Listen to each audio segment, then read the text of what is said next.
Bonjour à tous, c'est Flore d'Eco-Créateur, j'espère que vous allez bien. Aujourd'hui je vous fais une vidéo à l'extérieur, donc pour un tuto. Il risque d'y avoir peut-être un peu de bruit, donc désolée, j'ai pas pu faire autrement. Je l'ai recommencé 3 fois dans 3 endroits différents et à chaque fois c'est pareil. Donc il y a souvent des enfants qui passent, on va les laisser passer. Voilà, vivement le jour où je pourrai avoir mon petit coin pour faire mes vidéos tranquillement. Bon, j'espère que vous profiterez des jonquilles, je sais pas si on les voit très bien, des jonquilles naturelles dehors qui poussent mais à foison ici, c'est la saison et c'est génial.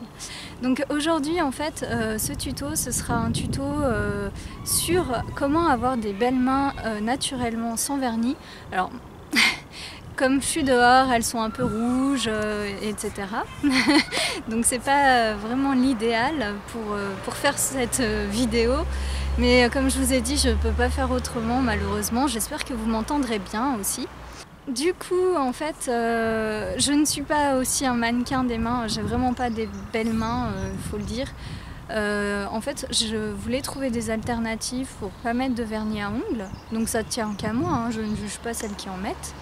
Ou ceux, pourquoi pas.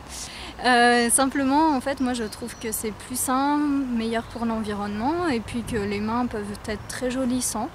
Et puis personnellement, je ne sais pas bien mettre le vernis, donc mettre du vernis pour moi c'est plus quelque chose qui va rendre mes mains moches qu'autre chose. Donc du coup, en fait, il s'est avéré que j'ai trouvé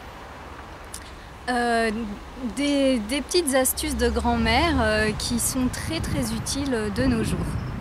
Pour cela, en fait, il vous faudra, pour avoir des belles mains, comme pour tout, en fait, il faut manger équilibré, boire beaucoup d'eau, avoir une hygiène de vie relativement bonne. Après, voilà, si vous êtes quelqu'un de manuel comme moi qui ne mettez pas de gants dans la vie de tous les jours, vos mains seront forcément marquées, mais ça fait partie de la vie, hein, on est d'accord. Voilà, donc il faut les hydrater, enfin se laver les mains régulièrement, donc bien se laver les mains. Donc se laver les mains c'est bien pour l'hygiène tout simplement, et puis pour ne pas avoir de petits problèmes au niveau de l'ongle qui est blanc là, pour pas qu'il soit noir évidemment. Et puis s'hydrater, donc vous pouvez très bien utiliser, comme moi je fais cette crème, j'aime beaucoup cette crème, mais vous pouvez très bien utiliser une autre crème, n'importe laquelle, hydratante, fera l'affaire. Du beurre de karité bio, moi je trouve que c'est le plus simple et ce qui marchera le mieux. Et puis sinon pour ma part, je me fais des petits bains d'huile de ricin et de citron. Donc l'huile de ricin fortifie en fait les ongles et le citron les blanchit. Voilà, donc je fais une petite tambouille tranquillement. Forcément moi j'utilise un coupe-ongle qui est un coupe-ongle plutôt en ciseaux et incurvé. Pourquoi? Parce que ça coupe l'ongle et ça ne le casse pas, donc c'est bien mieux en fait. C'est meilleur pour l'ongle, et en plus de ça, vu qu'il est incurvé, vous pouvez vous curer un peu les ongles facilement. Ensuite, j'utilise pour ma part une lime à ongles qui est durable en fait, c'est-à-dire que je ferai jamais de gamin. J'utilise une lime à ongles.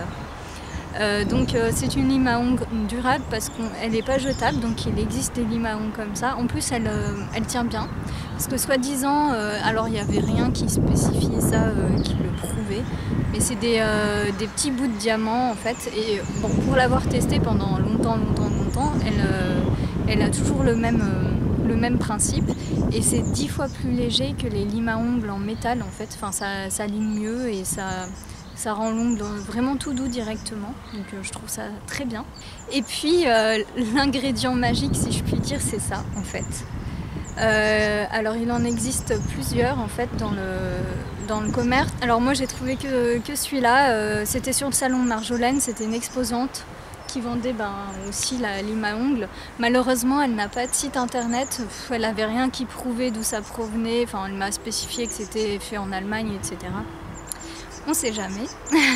Donc, mais ça c'est un polisseur d'ongles en métal, donc ça a été breveté apparemment, donc voilà. Mais il y en a d'autres qui existent, malheureusement je crois que c'est que des jetables. Je sais pas, à vous de chercher, de me donner en commentaire des polisseurs d'ongles. N'hésitez pas à me le dire, hein, voilà. Et en fait l'avantage aussi, c'est que de l'autre côté il y a une partie en fait pour après avoir poli, pour polir encore plus on va dire. Donc c'est du cuir, enfin un daim de cuir. Après moi je sais que ça marche très bien sur les vêtements aussi, donc je trouve que c'est pas inutile. En plus ben voilà, enfin du cuir, voilà, ça vient d'animaux morts, c'est pas top quoi. Si on peut s'en passer, on s'en passe.